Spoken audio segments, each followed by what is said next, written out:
বিশ্বনবী এই সূরাটাকে বড্ড বেশি ভালোবাসতেন। বিশ্বনবী সাল্লাল্লাহু আলাইহি ওয়াসাল্লাম ফজরের যে 2 রাকাত সুন্নাত, মাগরিবের যে 2 রাকাত সুন্নাত, এই সুন্নাত নামাজে এই সূরাটা পড়তেন। জোরে পড়েন সুবহানাল্লাহ। আবার যারা হজ উমরা করতে গিয়েছেন, তাওয়াফ করা লাগে, ফরজ তাওয়াফ আছে, নফল তাওয়াফ আছে, 7টা টার্ন করা লাগে, হাজরে আসওয়াদ থেকে শুরু করে আবার হাজরে আসওয়াদ পর্যন্ত এক চক্কর, এরকম 7টা চক্কর দিলে হয় একটা তাওয়াফ।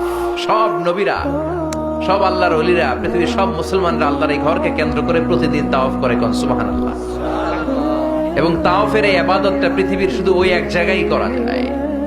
নামাজ পৃথিবীর সব জায়গায় পড়া যায়, ঠিক কিনা? মসজিদুল হারামেও পড়া যায়, বাংলাদেশেও পড়া যায়। জিকির আল্লাহর ঘরেও করা যায়, এখানেও করা যায়। দান ওখানেও করা যায়, এখানেও করা যায়। কিন্তু তাওয়াফের মতো ইবাদত, এটা কি সব জায়গায় করা যায়? নাগাইশে তাওয়াফ করতে পারবেন? সিঙ্গাপুরে পারবেন? আমেরিকায় পারা যাবে? পারা যাবে কোথায়? আল্লাহর ঘরকে কেন্দ্র করে মক্কাতুল মুকাররমাতে প্রতিদিন আল্লাহর ঘরের উপর 120টা রহমত নাজিল হয়। সিদ্দিন আলী তাইফিন, তার মধ্যে থেকে 60টা রহমত হচ্ছে যারা আল্লাহর ঘরকে তাওয়াফ করে তাদের জন্য।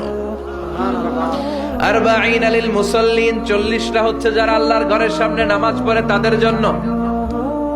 40 আর 60 মিলে 100, বাকি রইল কয়টা? ওয়াল 20 লিন নাযিরিনা ইলাল কাবা, বাকি 20টা রহমত যারা নামাজ পড়ে না, তাওয়াফ করে না, শুধু আল্লাহর ঘরের গিলাফের দিকে তাকিয়ে থাকে, তাদের উপর 20টা রহমত। বিষ্ণু ঈসা ইসলাম তাওয়াফ করার পরে 2 রাকাত নামাজ পড়তে হয়। এই 2 রাকাত নামাজের দ্বিতীয় রাকাতে সূরাতুল ইখলাস পড়তেন, প্রথম রাকাতে পড়তেন সূরাতুল কাফিরুন। তাওয়াফের সালাতে প্রথম রাকাতে কোন সূরা? সূরাতুল কাফিরুন। দ্বিতীয় রাকাতে সূরাতুল ইখলাস বিশ্বনবী পড়তেন। আবার বিতরের সালাতের শেষ রাকাতে বিশ্বনবী পড়তেন সূরাতুল ইখলাস। বিতরের সালাত পড়বেন কয় রাকাত?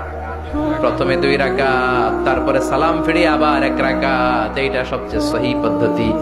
আবার মাঝে মাঝে বিশ্বনবী 3 রাকাত একসাথে পড়তেন, বসতেন শুধু শেষ বৈঠকে, এটাও ঠিক আছে। আবার আমরা যেটা পড়ি বাংলাদেশে, এটারও দলিল আছে, তবে আম দলিল, এটার খাস দলিল নাই, স্পেসিফিক দলিল নাই। বিষ্ণু বলেছেন তোমরা বিতরের নামাজকে মাগরিবের নামাজ থেকে আলাদা করে পড়ো।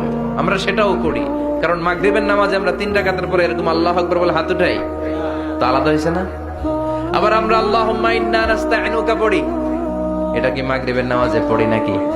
তাহলে পার্থক্য আছে না নাই? তবে প্রথম 2টা বেশি শক্তিশালী।